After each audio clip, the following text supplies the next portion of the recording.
The writing is on the wall that cow-calf producers and feedlots should see improved market leverage over the next year, but when exactly is the tide going to turn? Hi everybody, Colter Brown here from the Northern Ag Network. Thanks for joining us for this month's Livestock Market Report. I don't know that we can actually answer that question about when producers will finally see significant improvement in the cattle market, but today we're going to try to provide some insight on the major market drivers. We're going to look at continued contraction in the beef cow herd and what that means for the longer term outlook. We'll also talk about the drivers in the fed cattle market that will affect much of what happens for the cattle complex this summer. And we'll wrap up with an outlook on the calf market with the summer video sale season soon to kick off.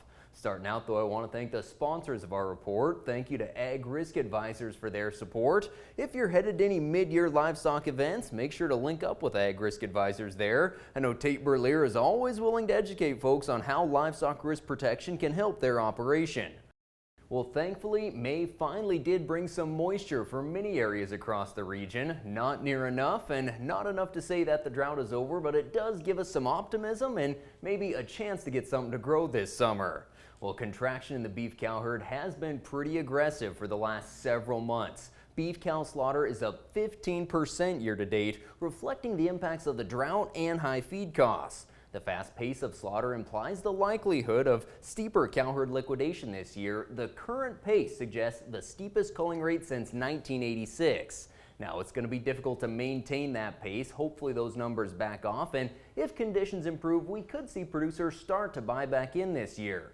Even so, Oklahoma State livestock economist Dr. Darrell Peel says he's projecting to see the cow herd shrink by an additional 3.5% this year, down near 29 million head.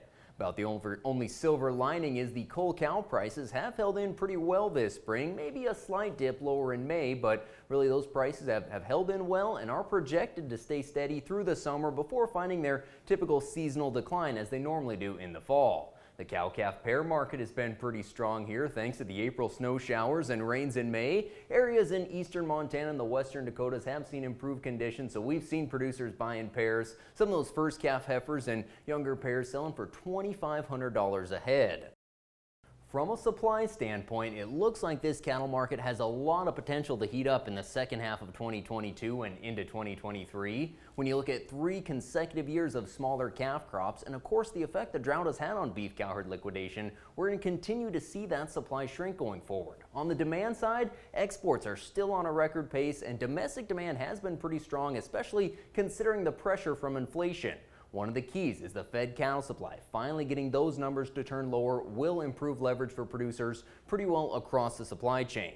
In the May cattle on feed report though, the total inventory in feed yards came in record large for the month of May, up 2% from a year ago. Placements did fall 1% below 2021 levels, but they were expected to be 3 to 4% lower, so again another bearish report. What is causing those placements to be so high? Well, the answer is fairly easy there. It's drought. If you go back to last fall, we've seen pretty aggressive placements of calves and feeders into those feed yards. There just hasn't been the forage or the feed that we could get cost too darn much. So put wheels under those calves, send them to the feed yard and wish them the best of luck. CattleFax says there are 800,000 fewer feeders outside of feed yards, so we can't keep placing cattle this aggressively forever.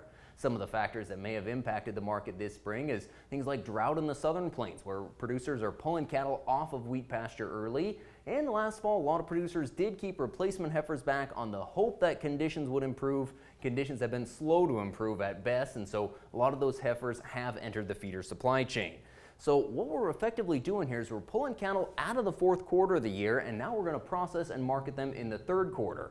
Add in the cost of gain that we're seeing in feed yards, estimated at $1.30 or higher, and that's going to encourage feedlots to market cattle faster, not feed them as long, continually pulling them forward. So what we're likely to see here in June is the front end fed cattle supplies start to swell, and those abundant supplies are going to put a lid on market prices.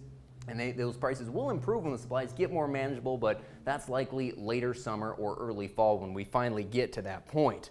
One of the keys is going to be the processing pace. Hopefully packers won't back off on it. Compared to last year, the fed cattle packing plant utilization, it was 69%, now it's up to 92%. So if we can keep that pace going, it's going to be very beneficial because the supply of feeders coming in behind those fed cattle is considerably less, and that is going to be key to turning the leverage over to feed yards and cow-calf producers. Now looking at the calf market here, prices so far this year have averaged $25 a hundredweight above last year. Of course, that's been overshadowed by the drought and high feed costs we've talked about and the global uncertainty caused by the war in Ukraine.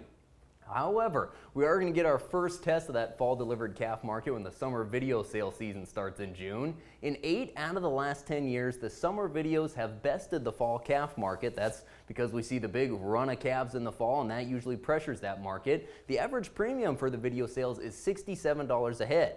Now, CattleFax says that this year is shaping up similar to 2013 and 14. You remember how strong the calf market was those years. We're seeing significant premiums in the deferred live and feeder cattle futures to the tune of about $20 a hundredweight. So it's difficult to say what this market is going to do. Producers are wondering, should we get on the video early, hit a later sale, sell them in the fall, lay them off on the board, LRP options? There are a lot of choices here, and I can't really say any of them are wrong. We're trying to manage the upside price potential that's there with just good price risk management to make sure we survive the year. I know there's a lot of uncertainty, but the long-term fundamentals of this industry are very supportive and bullish. We just got to get to that point, and it'll certainly look a lot better if the rains keep coming too. That's going to do it for this month's Livestock Report. Thanks so much for joining us. Find more market information on northernag.net. Take care.